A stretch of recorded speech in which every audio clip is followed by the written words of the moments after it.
अथ अष्टादशोऽध्यायः।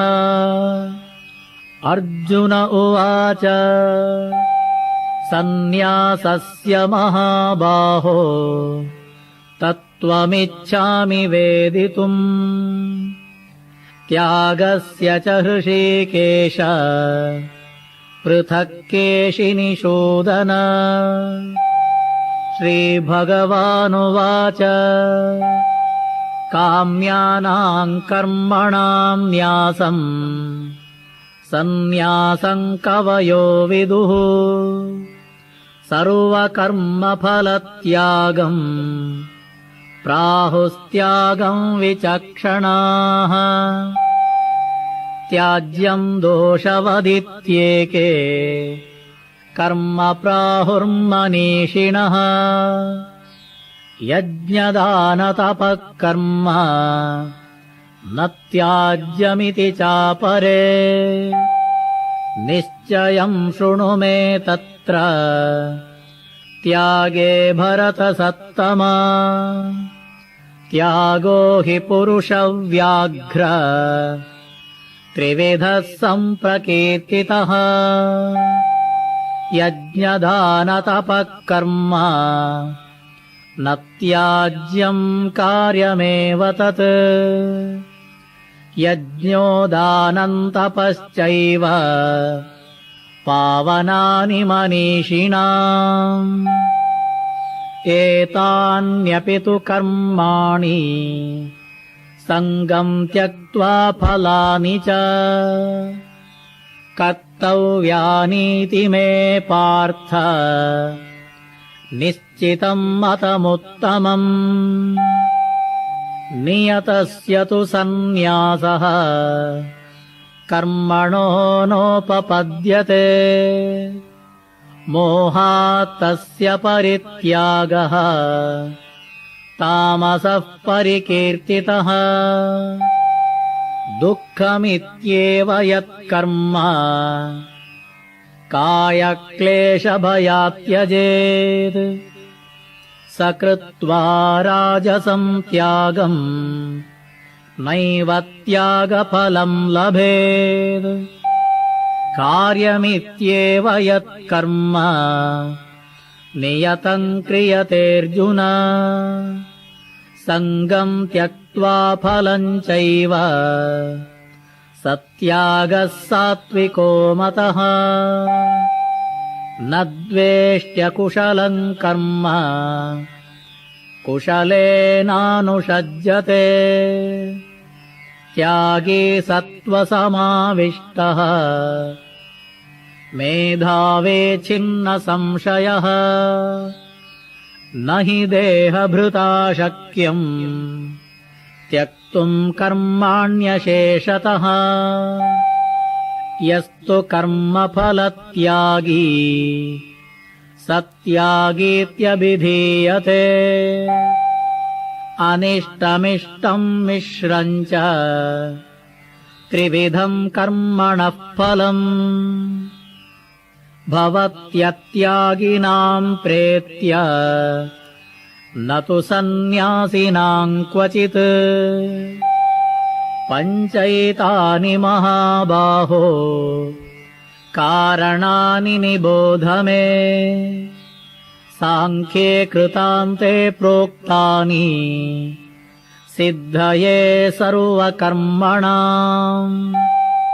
अधिष्ठानं तथा कर्ता करणं च पृथग्विधम्। विविधाश्च पृथक् चेष्टा दैवं चैवत्र पञ्चमम्। शरीरवाङ्मनोभिर्यत् कर्म प्रारभते नरः। न्याय्यं वा विपरीतं वा पञ्चैते तस्य हेतवः। तत्रैवं सति कर्तारम् आत्मानं केवलं तु यः पश्यत्यकृतबुद्धित्वात् न स पश्यति दुर्मतिः। यस्य नाहङ्कृतो भावः बुद्धिर्यस्य न लिप्यते हत्वापि स इमान् लोकान् न हन्ति न निबध्यते ज्ञानं ज्ञेयं परिज्ञाता त्रिविधा कर्म चोदना करणं कर्म कर्तेति त्रिविधः कर्म संग्रहः ज्ञानं कर्म च कर्ता च त्रिधैव गुणभेदतः प्रोच्यते गुणसङ्ख्याने यथावच्छृणुतान्यपि सर्वभूतेषु येनैकम् भावमव्ययमीक्षते अविभक्तं विभक्तेषु तज्ज्ञानं विद्धि सात्विकम् पृथक्त्वेन तु यज्ञानम् नानाभावान् पृथग्विधा वेत्ति सर्वेषु भूतेषु तज्ज्ञानं विद्धि राजसम् यत्तु कृत्स्नवदेकस्मिन् कार्ये सक्तमहैतुकम् अतत्त्वार्थवदल्पम् च तत्तामसमुदाहृतम् नियतं सङ्गरहितम् अरागद्वेषतः कृतम् अफलप्रेप्सुना कर्म यत्तत्सात्विकमुच्यते यत्तु कामेप्सुना कर्म साहङ्कारेण वा पुनः क्रियते बहुलायासम् तद्राजसमुदाहृतम् अनुबन्धं क्षयं हिंसाम् अनवेक्ष्य च पौरुषम् मोहादारभ्यते कर्म यत्तत्तामसमुच्यते मुक्तसङ्गो नहं वादी धृत्युत्साहसमन्वितः सिद्ध्यसिद्ध्यो निर्विकारः कर्ता सात्विक उच्यते रागी कर्मफलप्रेप्सुः लुब्धो हिंसात्मको शुचिः हर्षशोकान्वितः कर्ता राजसः परिकीर्तितः अयुक्तः प्राकृतस्तब्धः शठो नैष्कृतिकोलसः विषादी दीर्घसूत्री च कर्ता तामस उच्यते बुद्धेर्भेदं धृतेश्चैव गुणतस्त्रिविधं शृणु प्रोच्यमानाम् अशेषेण पृथक्त्वेन धनञ्जय प्रवृत्तिं च निवृत्तिं च कार्याकार्ये भयाभये बन्धं मोक्षं च या वेत्ति बुद्धिः सा पार्थ सात्विकी यया धर्ममधर्मं च कार्यं च कार्यमेव च अयथावत् प्रजानाति बुद्धिः सा पार्थ राजसी अधर्मं धर्ममिति या मन्यते तमसावृता सर्वार्थान् विपरीतांश्च बुद्धिः सा पार्थ तामसी धृत्या यया धारयते मनः प्राणेन्द्रियक्रियाः योगेनाव्यभिचारिण्या धृतिः सा पार्थ सात्विकी यया तु धर्मकामार्थान् धृत्या धारयतेऽर्जुन प्रसङ्गेन फलाकाङ्क्षी धृतिः सा पार्थ राजसी यया स्वप्नम् भयम् शोकम् विषादम् मदमेव च न विमुञ्चति दुर्मेधा धृतिः सा पार्थ तामसी सुखम् त्विदानीम् त्रिविधम् शृणु मे भरतर्षभ अभ्यासात् रमते यत्र दुःखान्तम् च निगच्छति यत्तदग्रे विषमिव परिणामे मृतोपमम् तत्सुखम् सात्विकम् प्रोक्तम् आत्मबुद्धिप्रसादजम् विषयेन्द्रियसंयोगात् यत्तदग्रे मृतोपमम् परिणामे विषमिव तत्सुखम् राजसंस्मृतम् यदग्रे चानुबन्धे च सुखम् मोहनमात्मनः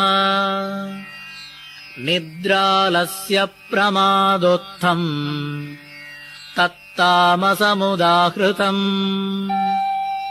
न तदस्ति पृथिव्याम् वा दिविदेवेषु वा पुनः सत्त्वम् प्रकृतिजैर्मुक्तम् यदेभिः स्यात्त्रिभिर्गुणैः ब्राह्मणक्षत्रियविषाम् शूद्राणाम् च परन्तप कर्माणि प्रविभक्तानि स्वभावप्रभवैर्गुणैः शमोदमस्तपः शौचम् क्षान्तिरार्जवमेव च ज्ञानम् विज्ञानमास्तिक्यम् ब्रह्मकर्म स्वभावजम्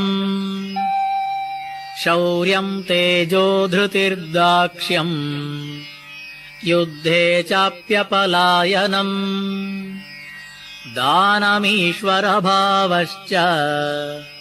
क्षात्रम् कर्म स्वभावजम् कृषिगौरक्ष्यवाणिज्यम् वैश्यकर्म स्वभावजम् परिचर्यात्मकम् कर्म शूद्रस्यापि स्वभावजम् स्वे स्वे कर्मण्यभिरतः संसिद्धिम् लभते नरः स्वकर्मनिरतः सिद्धिम् यथा विन्दति तच्छृणु यतः प्रवृत्तिर्भूतानाम्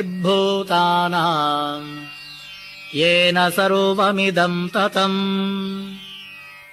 स्वकर्मणा तमभ्यर्च्य सिद्धिम् विन्दति मानवः श्रेयान् स्वधर्मो विगुणः परधर्मात् स्वनुष्ठितात् स्वभावनियतम् कर्म कुर्वन्नाप्नोति किल्बिषम् सहजम् कर्म कौन्तेय सदोषमपि न त्यजेत् सर्वारम्भा हि दोषेण धूमेनाग्निरिवावृताः असक्तबुद्धिः सर्वत्र जितात्मा विगतस्पृहः नैष्कर्म्यसिद्धिम् परमाम् सन्न्यासेनाधिगच्छति सिद्धिम् प्राप्तो यथा ब्रह्मा तथाप्नोति निबोध मे समासेनैव कौन्तेय निष्ठा ज्ञानस्य या परा बुद्ध्या विशुद्धया युक्तः धृत्यात्मानं नियम्य च शब्दादीन् विषयान् त्यक्त्वा रागद्वेषौ व्युदस्य च विविक्तसेवे लघ्वाशी यतवाक्कायमानसः ध्यानयोगपरो नित्यम् वैराग्यम् समुपाश्रितः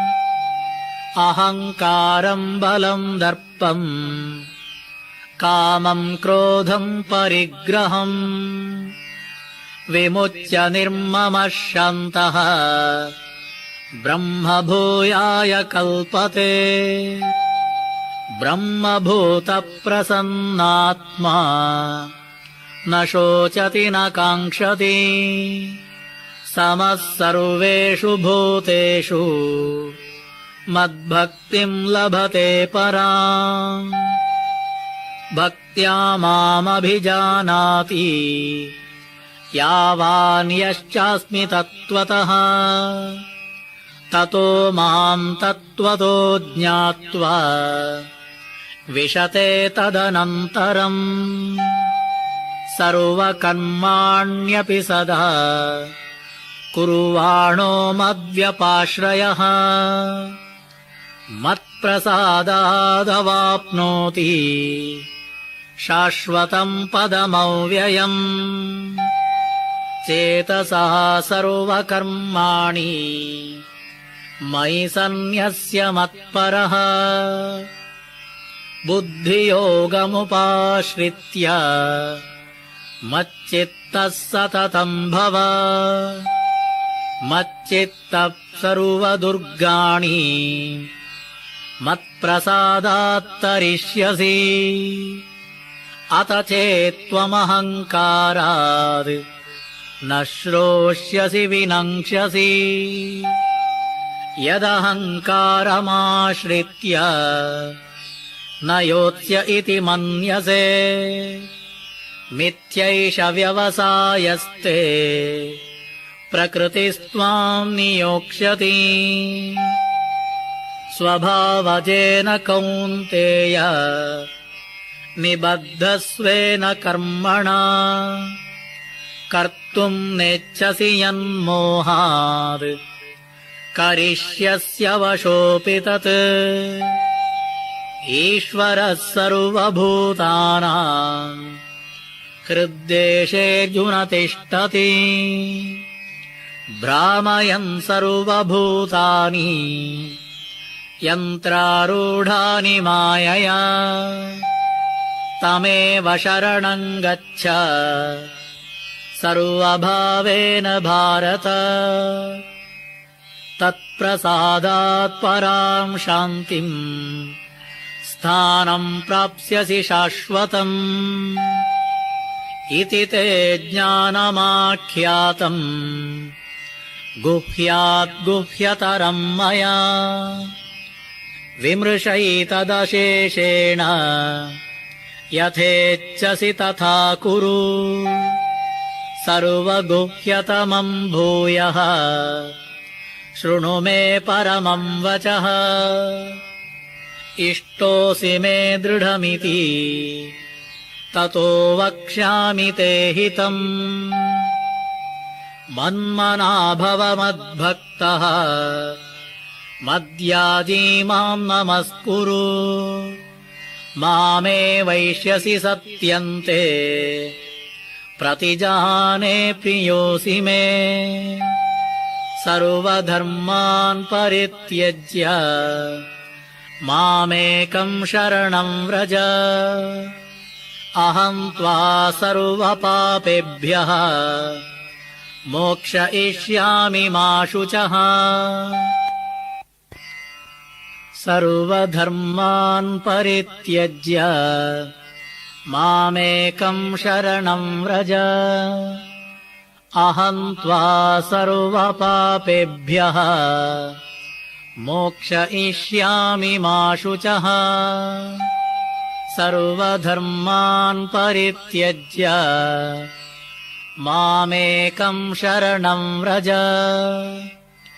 अहं त्वा सर्वपापेभ्यः मोक्षयिष्यामि मा शुचः इदं ते नातपस्काय नाभक्ताय कदाचन न चाशुश्रूषवे वाच्यम् न च मां योऽभ्यसूयति य इमं परमं गुह्यम् मद्भक्तेष्वभिधास्यति भक्तिं मयि परां कृत्वा मामेवैषत्यसंशयः न च तस्मान्मनुष्येषु कश्चिन्मे प्रियकृत्तमः भविता न च मे तस्माद् अन्यः प्रियतरो भुवि अद्यष्यते च य इमम् धर्म्यं संवादमावयोः ज्ञानयज्ञेन तेनाहम् इष्टस्यामिति मे मतिः श्रद्धावाननसूयश्च शृणुयादपि यो नरः सोऽपि मुक्तः शुभान् लोकान् प्राप्नुयात् पुण्यकर्मणा कच्चिदेतच्छ्रुतम् पार्थ त्वयैकाग्रेण चेतसा कच्चिदज्ञानसम्मोहः प्रनष्टस्ते धनञ्जय अर्जुन उवाच नष्टो मोहस्मृतिर्लब्धा त्वत्प्रसादान्मयाच्युत स्थितोऽस्मि गतसन्देहः करिष्ये वचनं तव सञ्जय उवाच इत्यहं वासुदेवस्य पार्थस्य च महात्मनः संवादमिममश्रौषम् अद्भुतं रोमहर्षणम्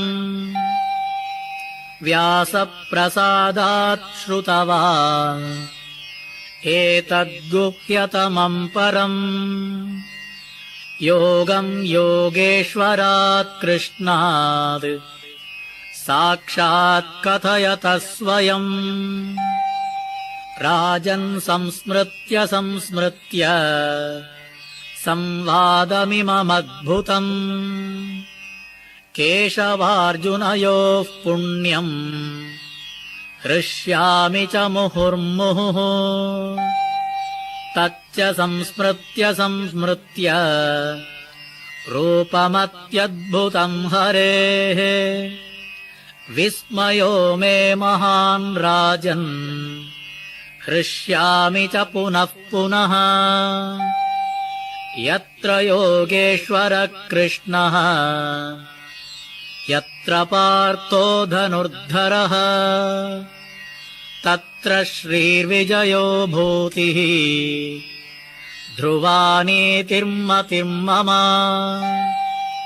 ॐ तत्सदिति श्रीमद्भगवद्गीतासु उपनिषत्सु ब्रह्मविद्यायां योगशास्त्रे श्रीकृष्णार्जुनसंवादे मोक्षसंन्यासयोगो नाम 18 अध्यायः।